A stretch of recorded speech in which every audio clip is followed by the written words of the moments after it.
Radio Sucesos 101.7 FM presenta su noticiero Sucesos con Milton Pérez y Verónica Larrea. Un periodismo libre para una democracia plena. Los hechos y las opiniones de los sucesos que marcan nuestro tiempo.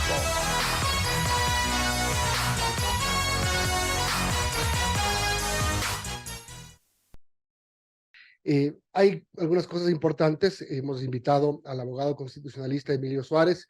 La semana pasada la Corte Constitucional calificó la vía de las dos nuevas preguntas entregadas por el Ejecutivo.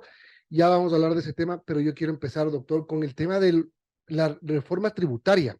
Hay un pronunciamiento de la Corte Constitucional que declaró en algunos aspectos inconstitucional a la reforma tributaria. Empecemos por ahí. Buen día. Buen día, estimado Milton. Verónica, muchas gracias por la entrevista. Es un gusto estar aquí y compartir con su audiencia. Efectivamente, el día viernes en la noche, la Corte Constitucional notificó e hizo pública una sentencia de varias acciones de inconstitucionalidad que se presentaron en contra de la ley tributaria de Lazo. Recordemos que esa ley entró por el Ministerio de la Ley. El presidente de la República propuso como un proyecto de urgencia económica. La Asamblea Nacional, yo creo que de una forma se podría calificar incluso como irresponsable, no dio el trámite pertinente y por tanto entró por el Ministerio de la Ley. Y en este sentido la Corte se ha tomado el tiempo que ha requerido un análisis tan profundo de una ley tan compleja y declaró inconstitucional algunos aspectos. No declaró la inconstitucionalidad de toda la ley, sino solamente algunos aspectos. ¿Cuáles son estos aspectos? Algunos temas relacionados a Galápagos, algunos temas relacionados a hidrocarburos, que entiendo que es una afectación importante para el gobierno nacional. Incluso en la última ronda de Intracampos se estaba realizando en base a estas reformas de hidrocarburos. Y ya en el tema tributario como tal, es curioso porque no declara inconstitucional lo que para la ciudadanía podría ser considerado como malo, como es el impuesto a la renta y la no deducibilidad de gastos personales. ¿Pero por qué debió o debería haber declarado? ¿Por un tema de los montos o por un tema de la equidad? Porque la Corte dice que en ese tema sí hay una equidad en el tema impositivo. Sí, la Corte hace un análisis interesante de los principios en materia tributaria y establece que si bien la afectación en el incremento del impuesto a la renta es alto, esta afectación no es confiscatoria. Por tanto, la Corte establece que los aumentos del impuesto a la renta y la no deducibilidad de gastos personales no es inconstitucional. Sin embargo, sí declaró inconstitucional otros aspectos. RIMPE, por ejemplo. Como es el asunto del RIMPE. ¿Por qué?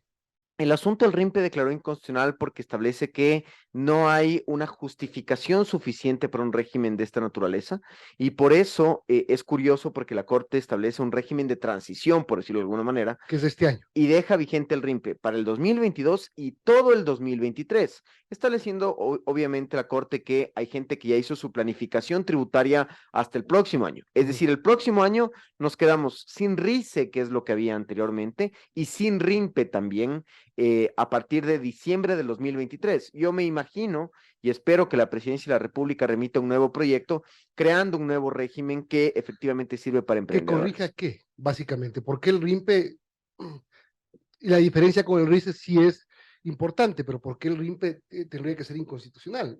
Sí, como digo, la Corte establece que ahí habían unas ventajas y una violación también al principio de igualdad entre los contribuyentes y por tanto la Corte consideró, sí, hay que crear un sistema que cumpla con los parámetros que ha establecido la Corte. La Corte, la verdad, en algunos parajes de esta sentencia es un poco confusa en cuanto a la forma de la tramitación o en cuanto a la argumentación de estos temas. Sin embargo, el gobierno tendrá que hacer oídos a este tema y claro, es peligroso algunos temas, por ejemplo, el asunto de la exoneración del impuesto a la herencia. Ese es un tema importante. Claro. Por preguntarle eso. Claro, efectivamente la Corte declaró inconstitucional la exoneración del impuesto a la herencia. Recordemos que esta ley establecía la exoneración en primer grado de consanguinidad, es decir, para los hijos establecía que podían heredar sin pagar impuesto a la renta y la Corte estableció que también ahí hay una exención injustificada y por tanto declaró inconstitucional esa exención y estableció que básicamente a partir de la expedición de la sentencia y de que se publique en el registro oficial, que seguramente será entre hoy o mañana o a más tardar el miércoles, ya quedará sin vigencia esa exención, así que las personas que lamentablemente fallezcan a partir de que esta sentencia entre en vigencia, ya se quedarán sin exención. Ahí también la Corte moduló la temporalidad de esta inconstitucionalidad y estableció que las personas que fallecieron mientras estaba vigente la ley, están sujetas a esta exención. Sin embargo, quien fallezca a partir de que se publique ya tendrán que pagar impuesto O a la sea, en herencia. pocas palabras, Emilio, vuelve la ley de herencias. Y que los que Exactamente. heredan, lamentablemente, tendrán que pagar montos por Exactamente. heredar. Que para mí el razonamiento es un poco peligroso porque básicamente la Corte está estableciendo que es inconstitucional cualquier tipo de exención de esta naturaleza, violando justamente el principio de igualdad. Y ahí, claro, recordemos que la Presidencia de la República en varios gobiernos ha establecido las famosas amnistías. La pregunta es, ¿las amnistías van a seguir siendo constitucionales si es que se dan a futuro o ya bajo este parámetro van a ser absolutamente inconstitucionales?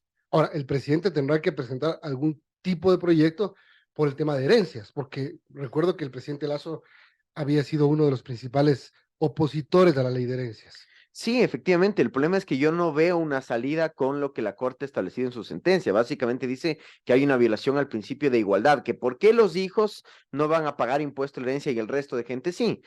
La verdad, insisto, yo creo que ahí sí la Corte, no estoy de acuerdo personalmente con ese criterio de la Corte y habrá que ver cómo maneja el gobierno este tema, ¿no? Soluciones hay, habrá que analizarlas con profundidad desde el punto de vista técnico tributario. Bueno, ¿algo más sobre la reforma tributaria? El tema del reboot es un tema ver. importante. Recordemos que la ley estableció la vigencia de esta regularización de activos en el exterior, Ajá. que pagaban solamente desde un 3 hasta un 5%, dependiendo de la época del año en la cual uno se acogía. Y las personas que se acogían a esto tenían una especie de blindaje de investigaciones penales, de defraudación tributaria, de enriquecimiento ilícito privado, etcétera.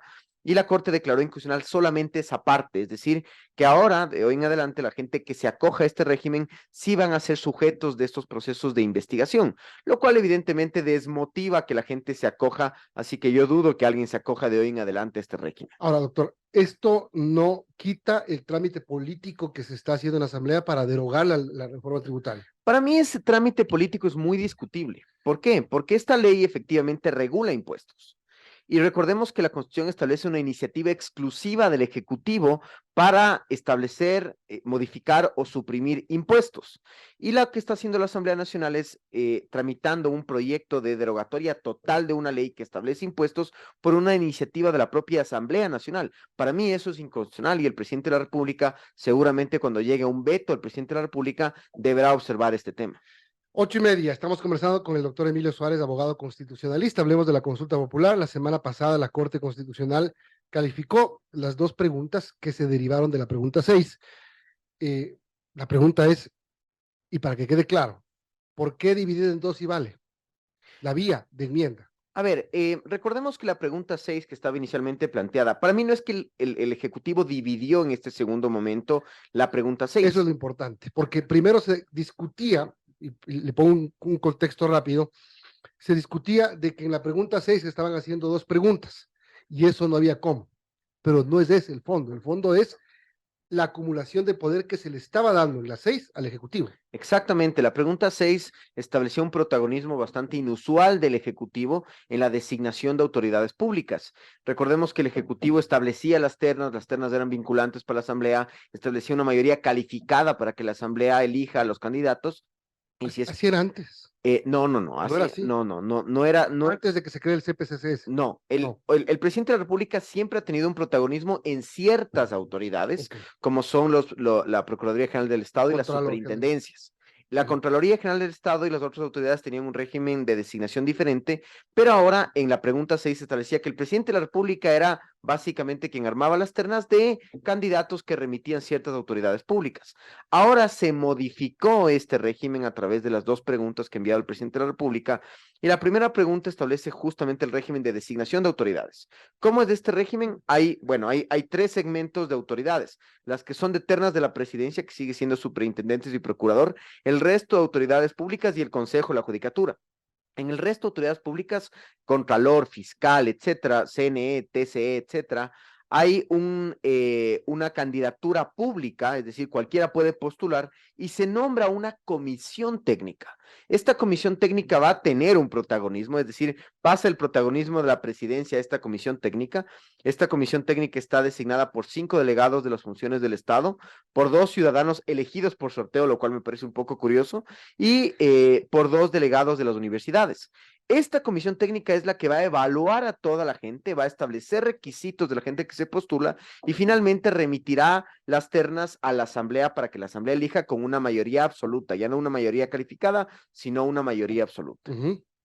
Con el Consejo de la Judicatura siguen existiendo las designaciones de la Corte Nacional, de la Fiscalía, de la Defensoría Pública, de la Función Ejecutiva y de la Asamblea Nacional, e igualmente a través de una comisión se designan a las autoridades. Y también lo mismo pasa con la pregunta 2 de este segundo bloque de preguntas, que es la forma de designación del Consejo de Participación Ciudadana y Control Social, que igualmente es un concurso abierto y se nombra una comisión y la comisión es la que remite el informe a la Asamblea Nacional.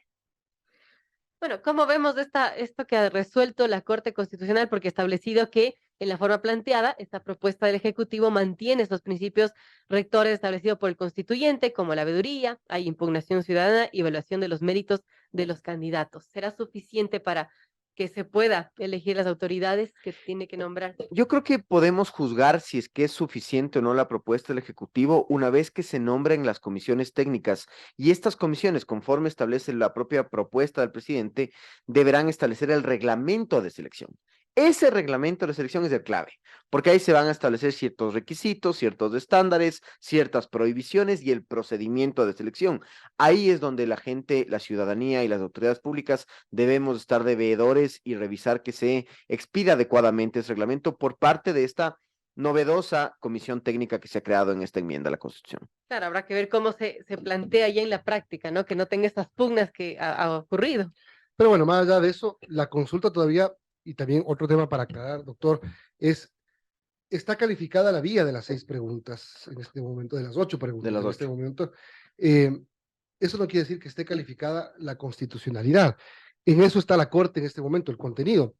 Primero, ¿por qué hizo esto la Corte? ¿Por qué dividió en 2 las calificaciones? Yo no me acuerdo que en el 2018 haya sido así, o me equivoco.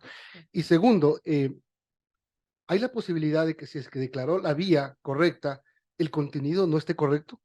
Sí, por supuesto. A ver, la Corte ha calificado las 10 preguntas, la vía a través de la cual deben ir. Es decir, las 8 primeras dijo que 6 debían ir vía enmienda y 2 vía reforma parcial a la Constitución. Sobre todo el tema de Fuerzas Armadas, creo que es un tema importante recalcar que la Corte ya dijo que debe ser vía reforma parcial, y de las últimas 2. Ahora, efectivamente, la Corte Constitucional ha establecido este régimen y no es la Corte la que decidió dividir en grupos, fue la Presidencia de la República. Justamente en el 2018, en el 2011, en el 2014, periodos en los cuales tuvimos este tipo de procesos de participación ciudadana, lo que hicieron los gobiernos en ese entonces es remitir un solo bloque de preguntas a la Corte Constitucional para que analice tanto preguntas de enmienda como de consulta popular. Ahora, ¿qué ha hecho el presidente de la República? Ha mandado un primer bloque de preguntas, 6 preguntas, ha mandado un segundo bloque, 2 preguntas, y ya ha anunciado que va a enviar preguntas de tipo consulta popular, tipo plebiscitarias,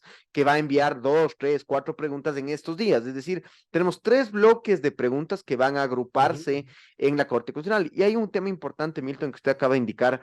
Efectivamente, la Corte ha calificado la vía, pero la Corte en este segundo momento de control realiza un control de constitucionalidad de las preguntas, considerandos y anexos. Así que posiblemente preguntas podrían caerse en este segundo momento de control de la Corte. Ya, y tiene 20 días de plazo para ello. Tiene 20 días desde que aboca conocimiento. En las primeras 6 preguntas, la jueza Alejandra Cárdenas ya abocó hace unos 10 días más o menos conocimiento, así que más o menos nos quedan unos 10 días para que expide el dictamen. Y la pregunta final, mía, no de la consulta.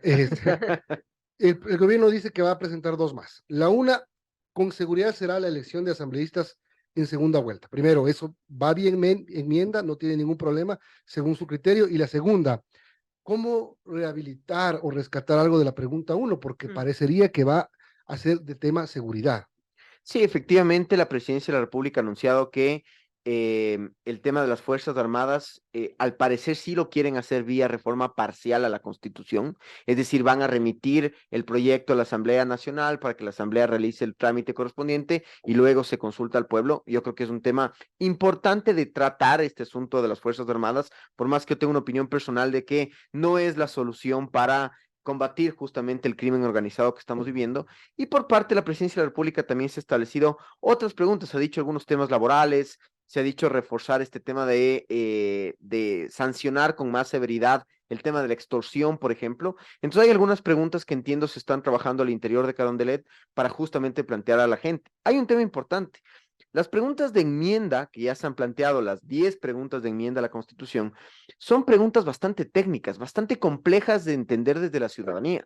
Yo creo que la Presidencia de la República, desde una lectura política, debería aprovechar las preguntas de plebiscito, de consulta popular, para plantear las preguntas que yo le llamo anzuelo, para que la gente se enganche con las preguntas y pueda votar favorablemente a favor del gobierno. ¿Como cuál, por ejemplo? La Por segunda ejemplo, vuelta, la elección de segunda vuelta. la elección en segunda vuelta, eliminar asambleístas suplentes, es decir, este tema de la extorsión, reforzar el delito de extorsión, etcétera, de las vacunas, que es ahora tan común, o al menos eso dicen las redes sociales en el país. Entonces, efectivamente, la Presidencia de la República podría plantear estas preguntas que enganchen a la ciudadanía. Ahora, sobre el tema de la reforma parcial para el asunto de seguridad, sí, pero el gobierno no le hemos visto políticamente